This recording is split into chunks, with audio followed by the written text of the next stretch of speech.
안녕하세요. 네, 함께 기도하겠습니다.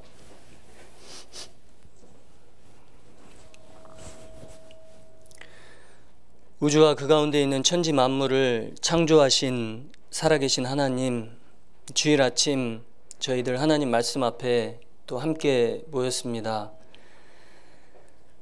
주님의 그 은혜와 사랑으로 십자가의 보혈로 우리를 구원해 주시고 영원한 천국의 소망을 허락해 주신 주님 말씀으로, 그 변치 않는 영원한 언약의 말씀으로 저에게 생명을 주신 것처럼 이제 저희들 거듭난 이후에 주님 앞에 어떻게 살아야 될지를 이 시간 말씀을 통해서 더욱 깨달아 알 수 있도록 도와주시기를 간절히 기도합니다.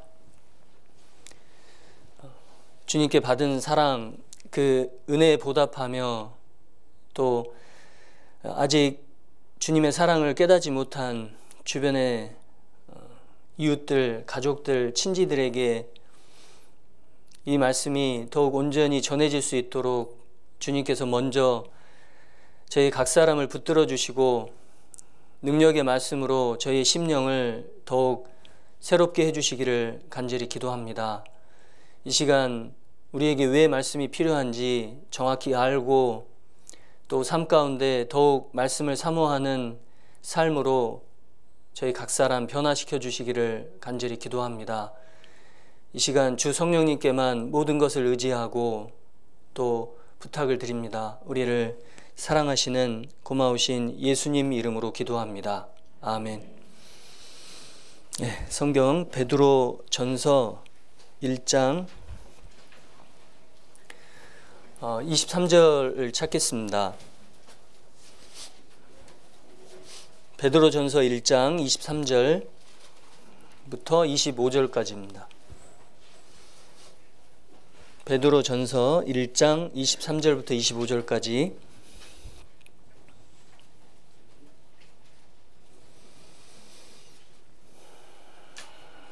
네, 성경 찾으실 수 있는 분들은 찾으시고요. 혹시 찾기가 불편하신 분들은 앞에 화면을 보셔도 되겠습니다. 제가 천천히 읽어드리겠습니다. 너희가 거듭난 것이 썩어질 씨로 된 것이 아니요 썩지 아니할 씨로 된 것이니 하나님의 살아있고 항상 있는 말씀으로 되었느니라.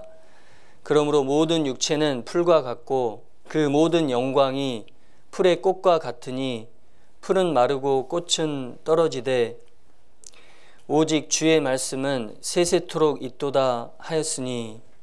나머지 말씀은 같이 읽겠습니다. 너희에게 전한 복음이 곧 이 말씀이니라. 오늘 말씀의 주제가 구원받은 이후에 말씀이 왜 필요한가 라는 주제로 저희들 함께 말씀을 배우는 시간입니다. 내 자신이 거듭났다면 왜 어떻게 거듭났을까 생각해 보면 성경 말씀을 통해서 거듭났습니다. 그런데 이 베드로전서 1장 특별히 23절 25절 이 말씀은 거듭난 사람에게 하신 말씀이라는 것을 우리가 분명하게 알 수 있는데요. 그 이유는 여기 23절 시작하는 말씀에 너희가 거듭난 것이 이렇게 표현을 하고 있습니다. 거듭난 그리스도인을 향해서 주신 편지입니다. 그래서 분명한 것은 이 편지를 받은 사람들이 거듭난 사람들이고, 그리고 어떻게 해서 거듭났는지를 지금 말씀하고 계십니다. 그러니까 하나님이 인정해 주시는 거듭나는 거라는 의미가 바로 이런 것이다. 내 자신은 거듭났다고 하는데 하나님의 방법대로 그리고 하나님의 뜻대로 거듭나지 못했다면 그것은 진정으로 거듭난 것은 아닐 겁니다. 많은 분들이 정말 열심히 기도하고 마음에 뜨거운 마음을 가지고 뭔가 기도를 했을 때 거듭났다라는 그런 얘기를 하기도 합니다. 그런데 그것은 자기 자신의 생각이고 자기 자신의 마음일 수 있어요. 하나님께서 말씀하신 대로 거듭나는 것이 중요하겠죠. 왜냐하면 예수님 말씀처럼 거듭나지 못하면 하나님 나라를 볼 수도 없고 들어갈 수도 없기 때문입니다. 그래서 이미 거듭난 사람을 향해서 하나님이 하신 말씀을 우리가 잘 생각해 본다면 나도 똑같이 거듭났는지 아니면 그렇지 않은지를 확인해 볼 수 있습니다. 어떤 분은 물론 이제 거듭났다는 것을 다른 사람이 대신 보증해 줄 수도 없고 자기 자신의 마음만을 믿고 내가 확실히 거듭났다라고 말할 수도 없어요. 그런데 분명히 거듭난 것이 사실인데 그럼에도 불구하고 자기 자신의 그 확신이 없어 하시는 분들이 간혹 계십니다.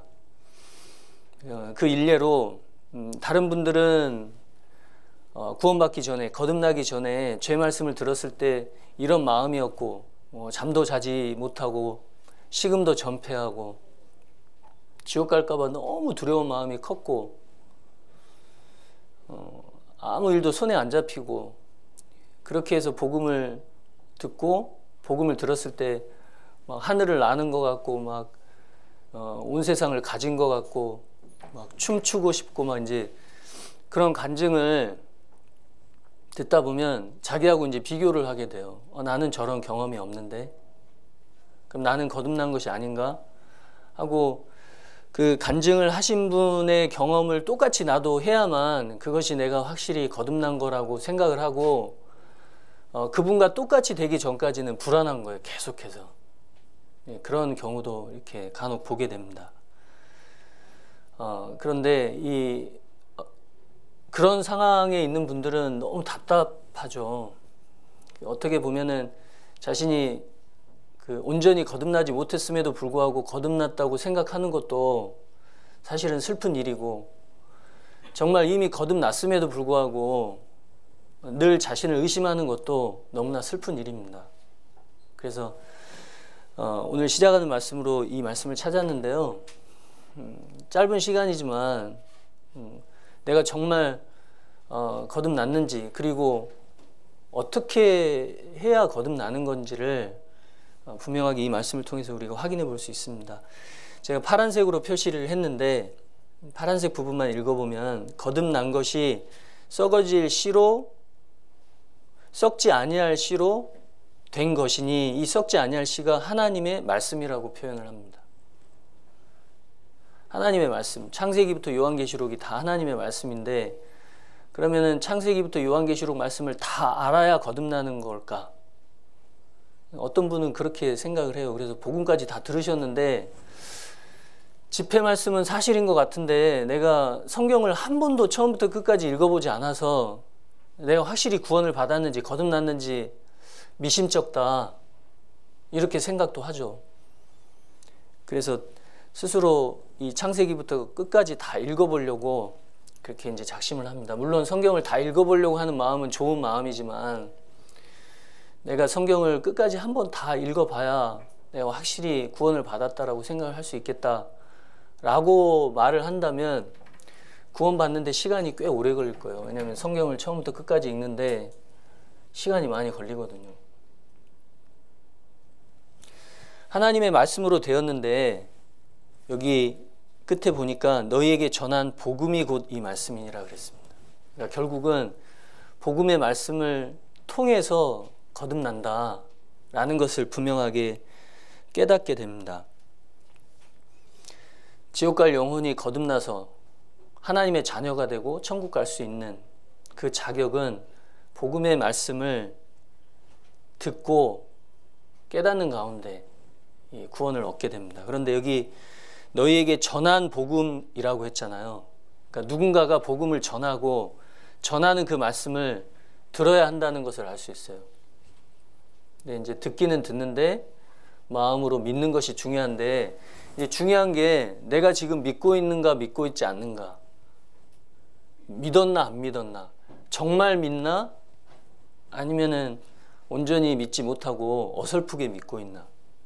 이게 이제 되게 경우가 많고 복잡한데요. 한 가지 예를 한번 생각해 보겠습니다. 십자가 옆에 강도가 있었어요.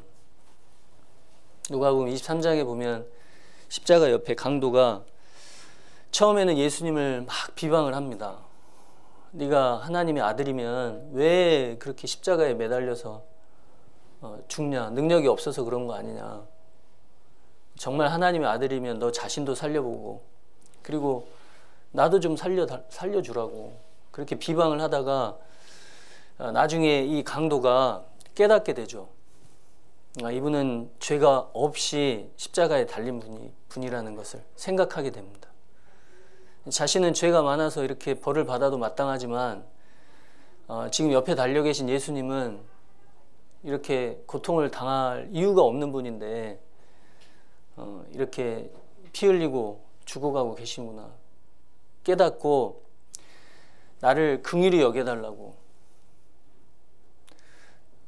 나를 정말 불쌍히 여겨주시고, 그리고 나를 좀 데려가 달라고, 천국에 데려가 달라고 그렇게 얘기를 합니다. 그때 예수님이 하신 말씀이 있어요.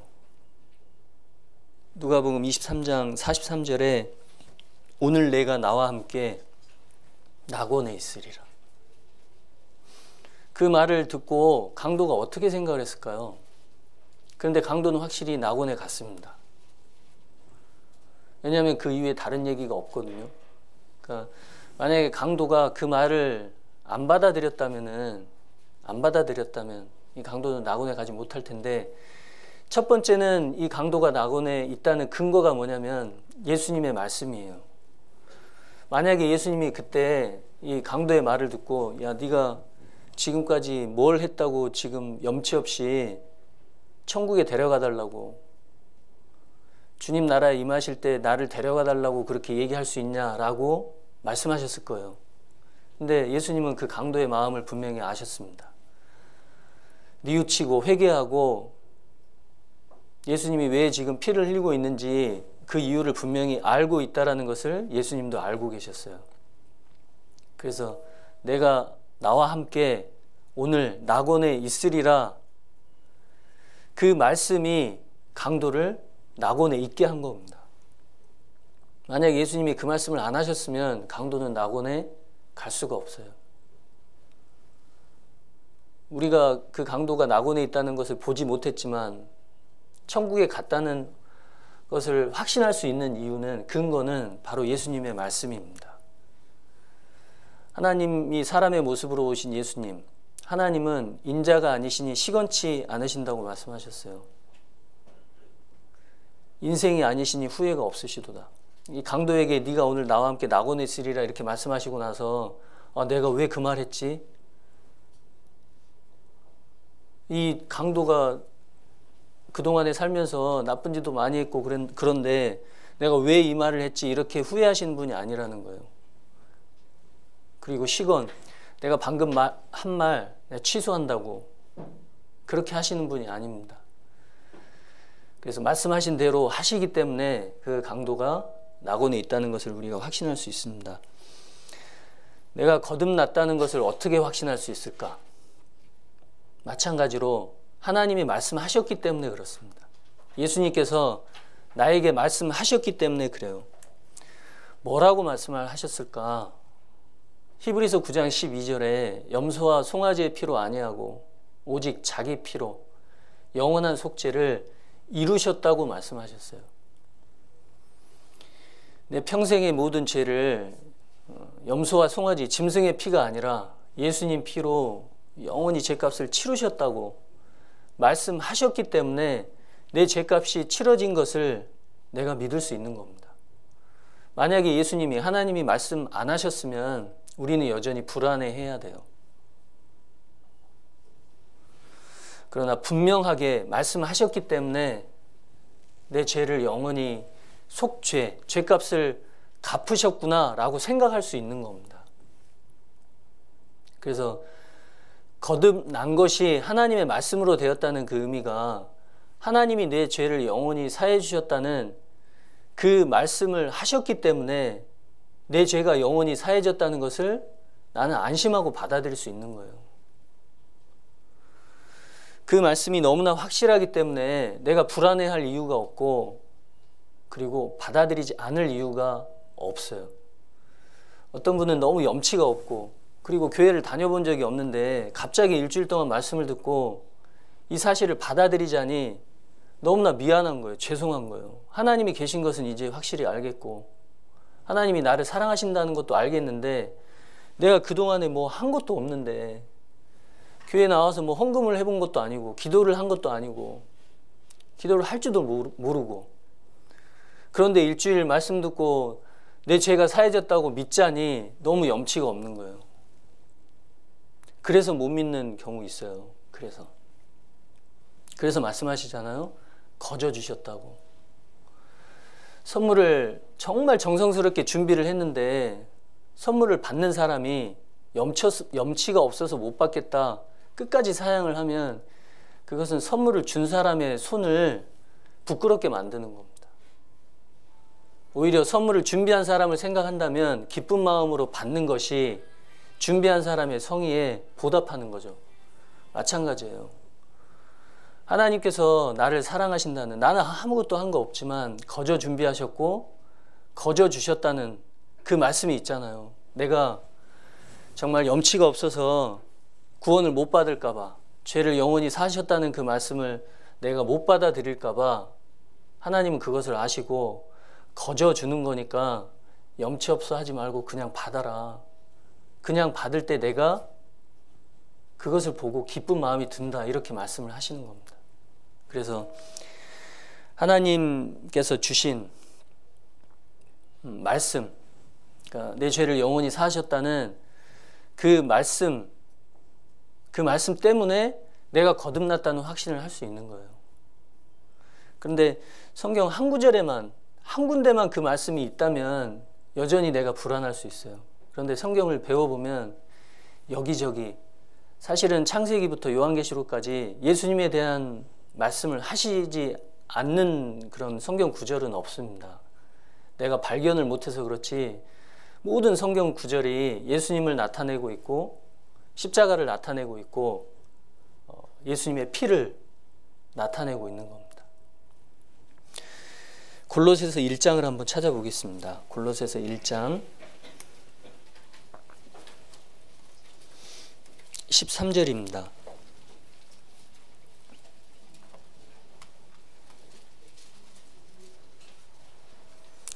골로새서 1장 13절.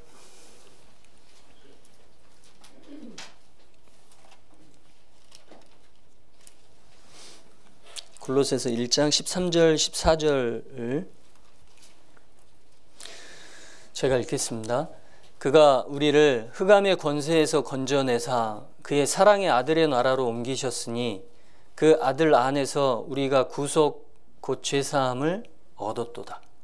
여기 14절에 그 아들 안에서 우리가, 여기서 우리가 누구냐면은 거듭난 사람이에요. 거듭난 사람.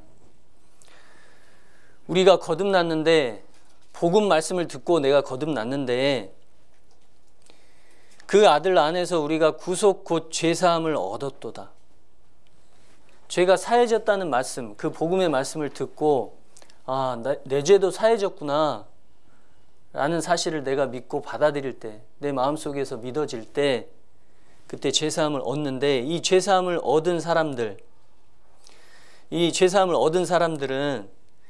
지금 죄사함을 얻고 나서 이 땅에서 살고 있지만 시민권은 어디 있냐면 여기 그의 사랑의 아들의 나라에 시민권이 있어요.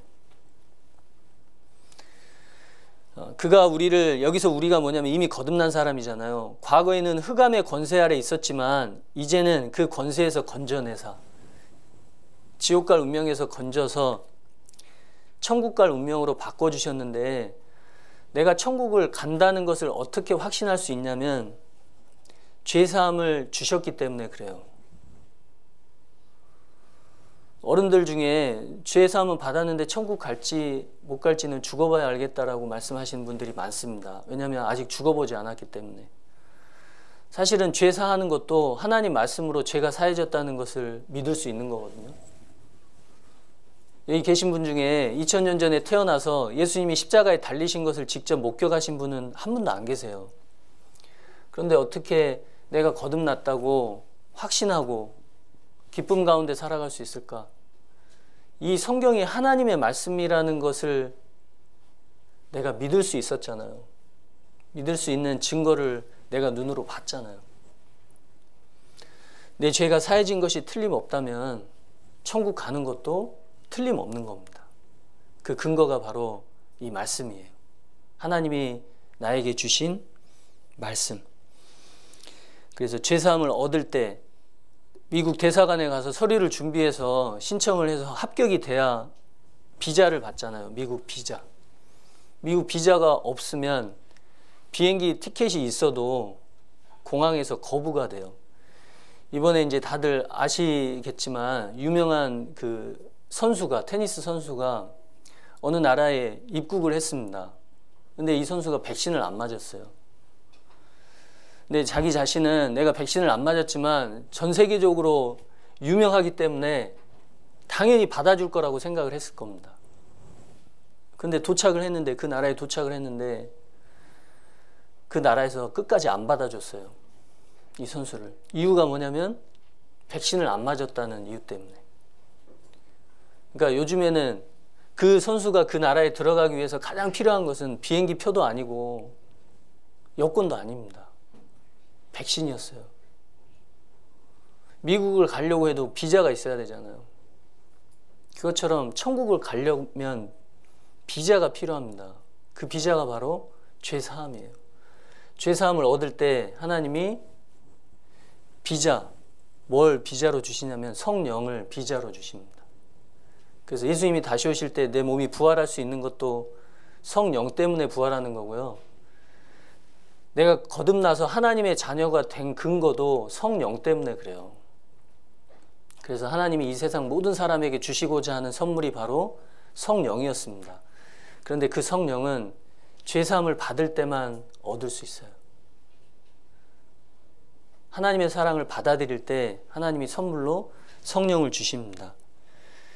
그래서 하나님이 나의 죄를 영원히 대속해 주신 그 변치 않는 말씀, 그렇게 말씀하셨으니까 내 죄가 사해졌구나 라고 믿는 겁니다.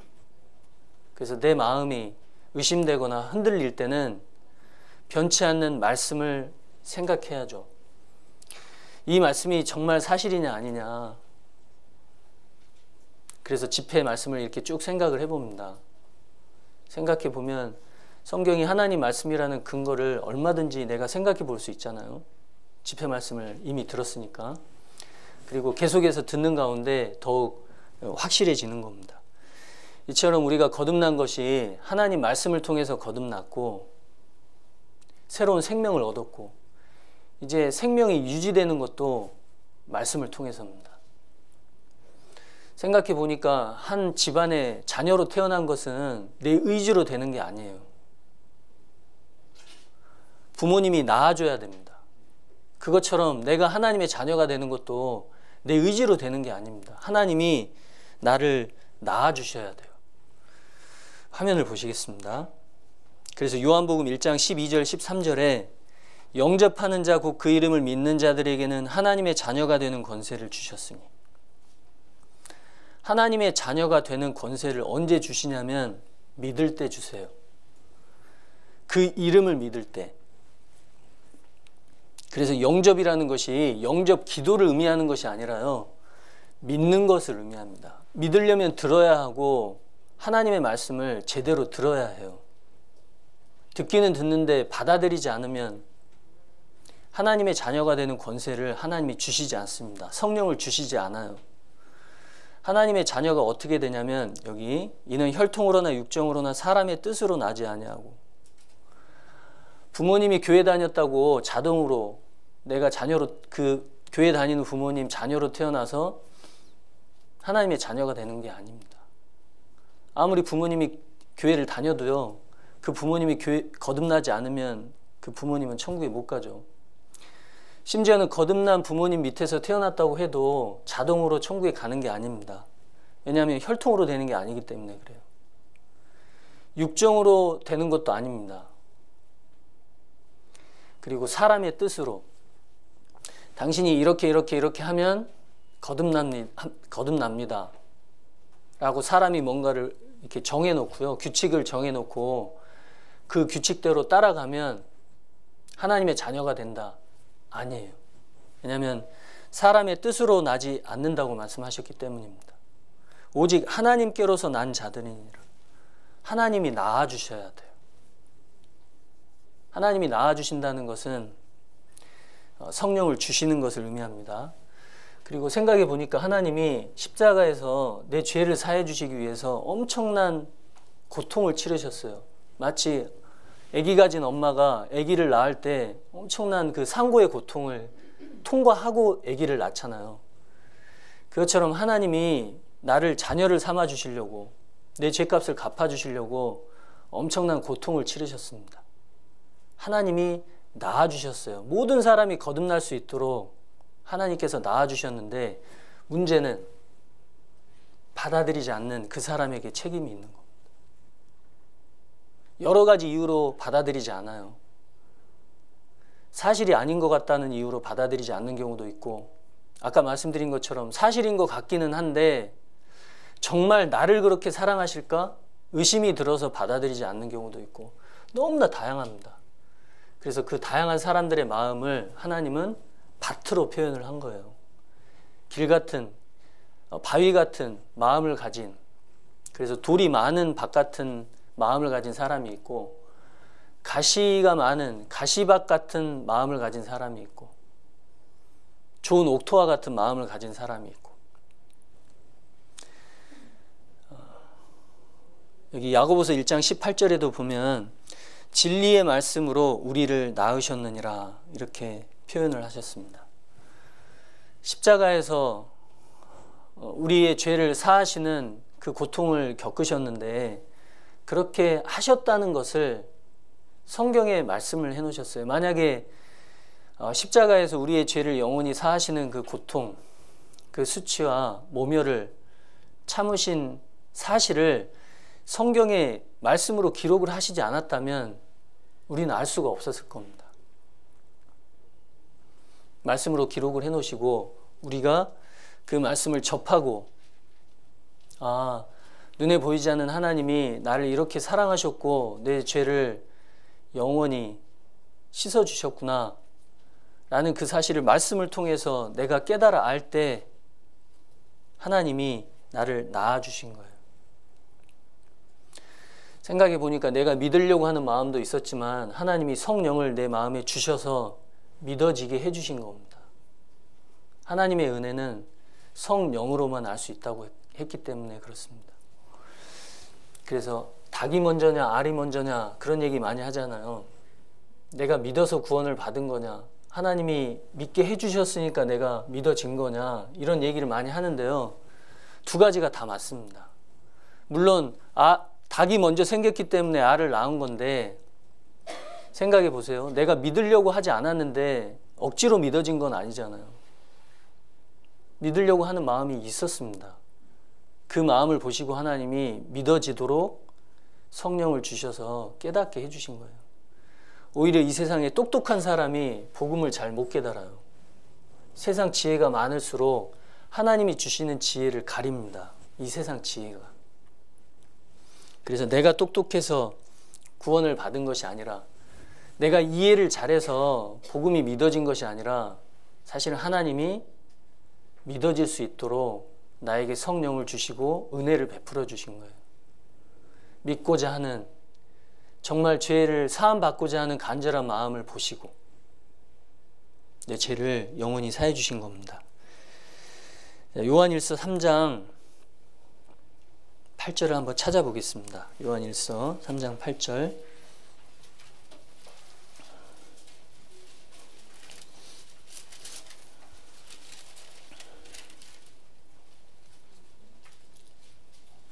요한일서 3장 8절입니다.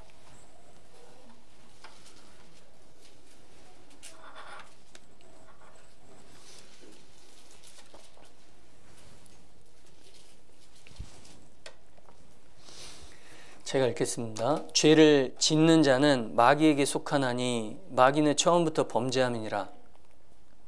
하나님의 아들이 나타나신 것은 마귀의 일을 멸하려 하심이니라. 9절은 같이 읽겠습니다. 하나님께로서 난 자마다 죄를 짓지 아니하나니 이는 하나님의 씨가 그의 속에 거함이요 저도 범죄치 못하는 것은 하나님께로서 났음이라. 자, 여기도 보니까 하나님께로서 났음이라 이렇게 표현하셨죠. 하나님이 마치 사람이 아기를 낳는 것처럼 하나님이 나를 낳아주셨다 이런 표현을 하고 있습니다. 하나님께로서 난 자마다, 다시 표현하면 거듭난 사람마다 이렇게 읽어도 맞죠. 구원을 얻은 사람마다, 천국에 가게 된 사람마다, 하나님의 자녀가 된 사람마다, 그리스도인마다, 성령을 받은 사람마다 다 똑같은 말이에요.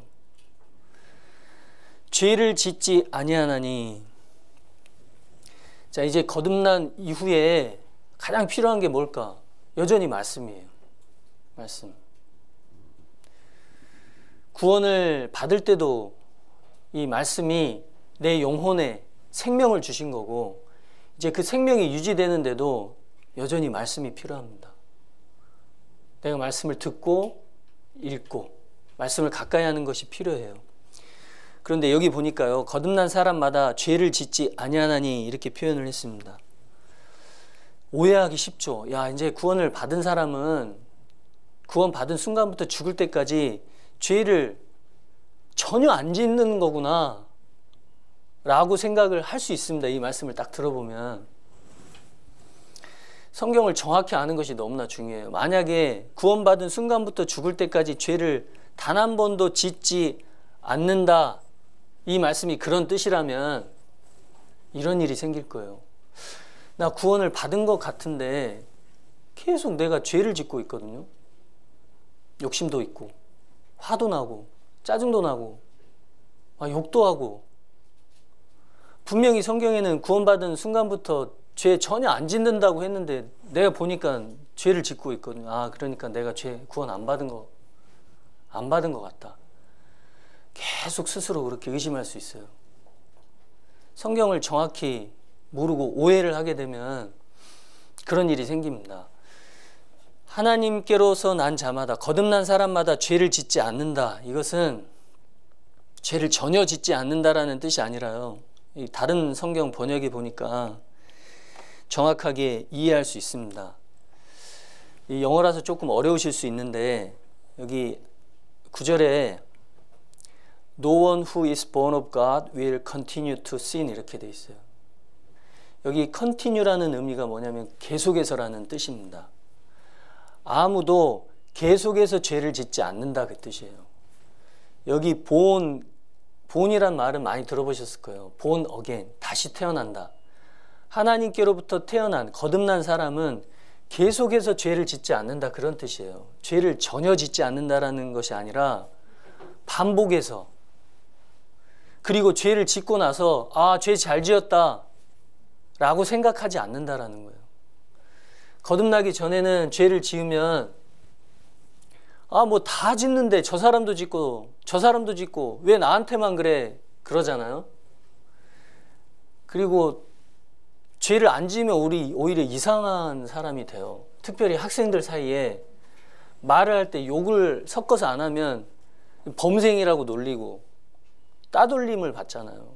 그러니까 친구들하고 어울리려고 일부러 막 욕을 해요. 욕을 섞어서 해요. 그러니까 죄를 안 지으면 오히려 이상한 사람이 되거든요. 근데 거듭난 이후에는 내가 잘못 안 했는데 사람하고 관계가 안 좋아지면요, 내가 괴로워요. 내가 분명히 잘못 안 했는데도. 구원을 받기 전에는 내가 잘못 안 했을 때 다른 사람이 막 그러면은 같이 막 하잖아요. 같이 화내고 욕하고 그러잖아요. 근데 거듭난 이후에는 이상하게 내가 잘못 안 했는데도 내가 미안해, 내가 불편해. 그리고 어떤 잘못을 딱 하면 잘했지, 그렇게 한 게 잘한 거야, 내일도 똑같이 그렇게 해야지 라는 생각을 하는 것이 아니라요, 왜 내가 그랬을까? 물론 내가 참기 어려웠지만 그렇게 한 것에 대해서 내가 잘했다라고 생각을 안 해요. 불편해집니다. 내 자신이 힘들어져요. 거듭난 이후로 죄를 반복해서 짓지 않습니다. 그리고 한번 딱 죄를 지으면 내일은 그 죄를 안 짓고 싶은 마음이 들어요. 그런데 잘 안 돼요. 그러니까 괴로운 거예요. 그래서 이제는 괴로운 걸 내가 알기 때문에 죄를 안 지으려고 하는 겁니다. 내가 그렇게 하면 내 자신이 괴로울 거라는 걸 알기 때문에 죄를 안 짓고 죄를 미워하는 마음이 있는 거예요. 사실은 거듭난 그 순간에 죄를 미워하는 마음이 생겼고, 이제는 본능과 같이 이 죄를 가까이 하면 내 마음이 힘들어지는 겁니다. 그래서 복음의 말씀으로 거듭난 사람은 죄를 전혀 짓지 않는 것이 아니라 죄를 반복해서 짓지 않는 거예요. 그런데 거듭나지 못한 상태에서 뭔가 내가 계속해서 착하게 살아보려고 하면 잘 안 됩니다. 그런데 희한하게 거듭난 이후에는 내가 그런 마음을 가지려고 안 해도요, 자꾸 그런 생각이 들어요. 그리고 말씀을 계속 듣다 보면 점점점 죄와 멀어지는 삶을 살아가게 됩니다. 초등학생이 어떻게 될 수 있을까? 자신이 초등학생이 되고 싶다고 되는 게 아니죠. 입학을 해야 합니다. 어떻게 하면 하나님의 자녀가 될까? 거듭나야죠. 그런데 초등학교 입학을 했다고 곧바로 초등학생처럼 사는 건 아니죠. 결혼한 신부가 결혼을 하자마자 아주머니가 되는 건 아니에요. 1년, 2년 계속해서 아주머니처럼 안 보이려고 막 가꾸잖아요. 그런 10년도 아가씨처럼 살 수 있습니다. 그런데 결혼을 하고 나서 1년이 지나고 2년이 지나고 3년이 지나고 애를 낳고 이제 키우다 보면 바뀌어요. 자기도 모르게. 거듭난 사람도 마찬가지입니다. 거듭났다고 해서 하나님의 자녀처럼 처음에는 사는 것이 아닙니다. 그러나 말씀을 배우고 점점 성장하게 되면 저 사람은 하나님을 믿는 사람인 것 같다. 똑같이 하나님을 믿는데 저 사람은 뭔가 다른 것 같다. 정말 믿음이 있는 것 같다. 라는 모습으로 바뀌게 됩니다. 그래서 이게 지금 이 말씀이 하나님께로서 난 자마다 죄를 짓지 않는다. 이제 점점점 죄와 멀어지는 것이 사실은 말씀을 가까이 하면 가까이 할수록 이렇게 변하게 되는 거예요. 베드로전서 2장 2절을 찾아보죠. 베드로전서 2장 2절.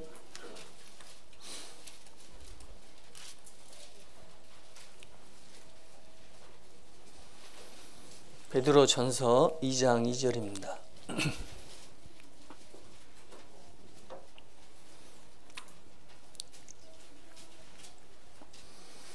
제가 읽겠습니다. 갓난 아이들같이 순전하고 신령한 젖을 사모하라. 이는 이로 말미암아 너희로 구원에 이르도록 자라게 하려 함이라. 자, 성경에서 말씀하시는 구원은 세 가지가 있습니다. 구원을 이미 받았는데 왜 이 말씀에서는 구원에 이르도록 이렇게 표현을 하셨을까?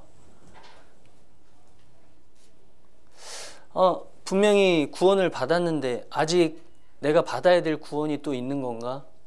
라고 생각할 수 있잖아요. 성경에서 말씀하시는 구원은 세 가지가 있어요.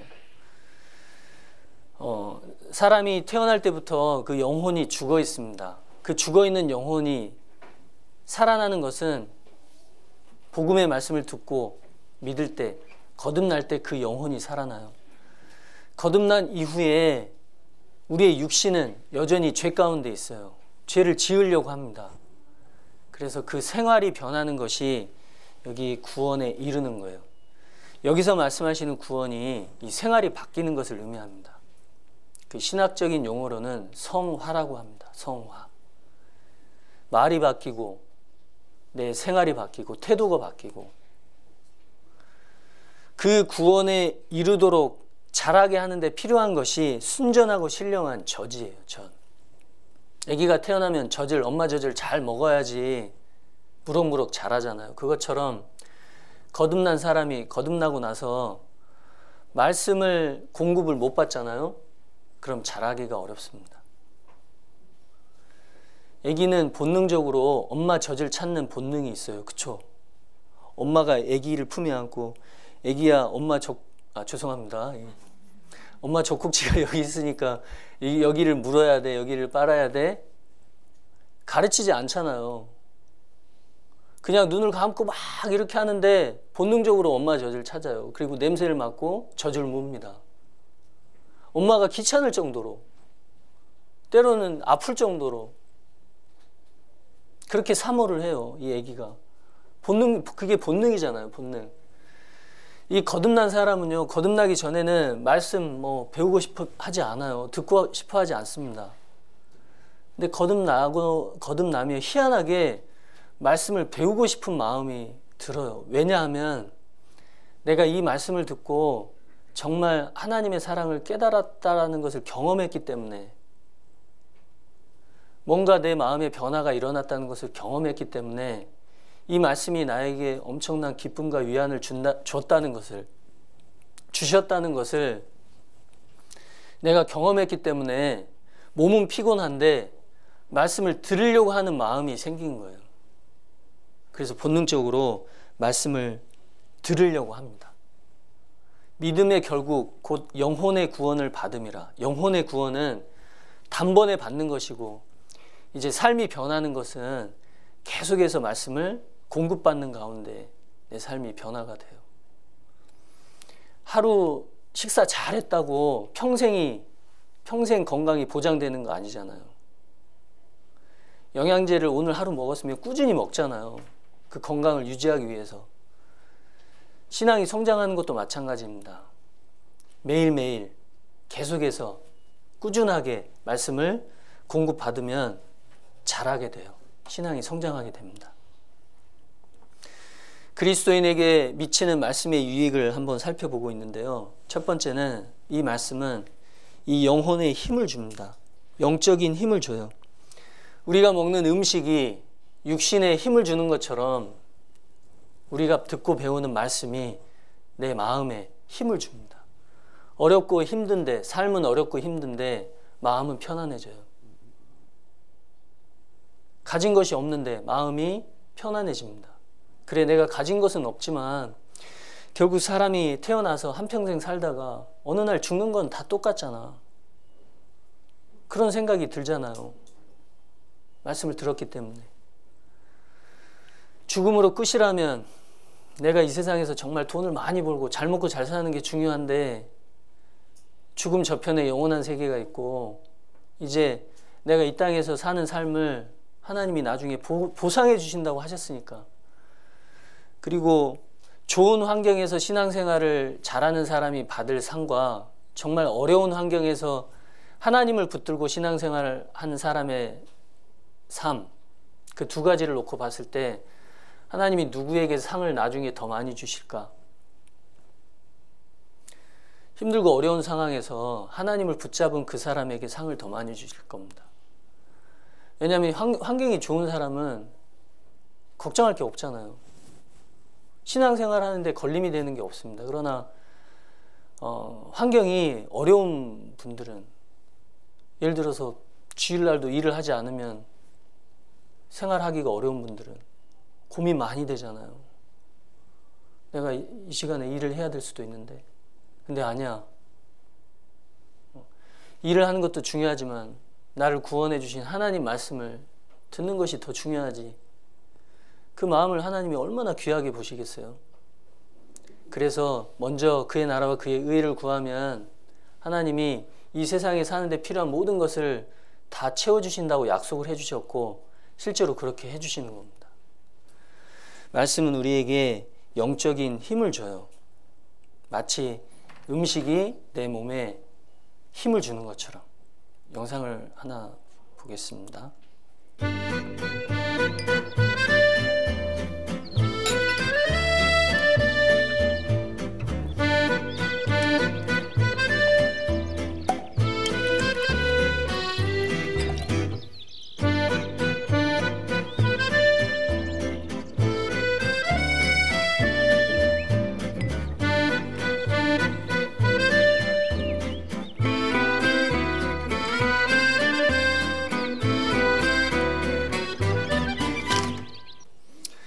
아침, 점심, 저녁 세 끼 꼬박꼬박 챙겨 먹잖아요. 간식도 중간에 먹고.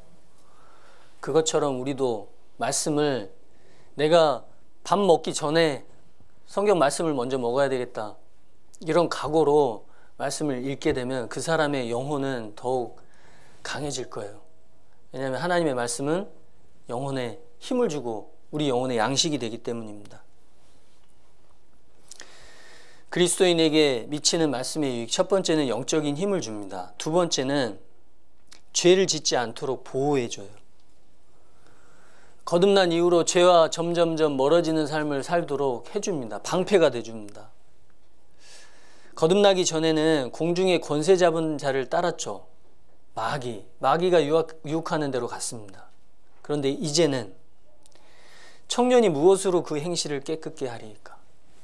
거듭난 사람이 이제 어떻게 정말 거룩한 삶을 살 수 있을까? 하나님의 자녀처럼 살 수 있을까? 방법이 있습니다. 주의 말씀을 따라 삼갈 것이니이다. 뭔가를 하고 싶어 해도요, 아니야. 하나님이 이렇게 말씀하셨지. 그 말씀을 떠올리고 그 말씀을 상가하면서 사는 거. 그러려면 여기 말씀처럼 주의 말씀을 내 마음에 두었나이다. 말씀을 마음에 두려면요, 말씀을 들어야 돼요. 뿐만 아니라 말씀을 내 마음에 간직해야 합니다. 주의 말씀에 굳게 세우시고 말씀이 나를 굳게 세워주세요. 말씀으로 거룩하게 하시고 죄를 짓지 않도록 보호해 주는 것이 말씀입니다. 저희를 진리로 거룩하게 하옵소서. 아버지의 말씀은 진리니이다. 세 번째는 말씀은 우리 마음과 생활을 변화시켜 주십니다. 그래서 말씀을 가까이 하는 것이 우리에게 유익이에요. 자, 네 번째는 말씀은 우리 마음과 생활을 변화시켜 주고, 네 번째 말씀은 사람을 겸손하게 해줍니다.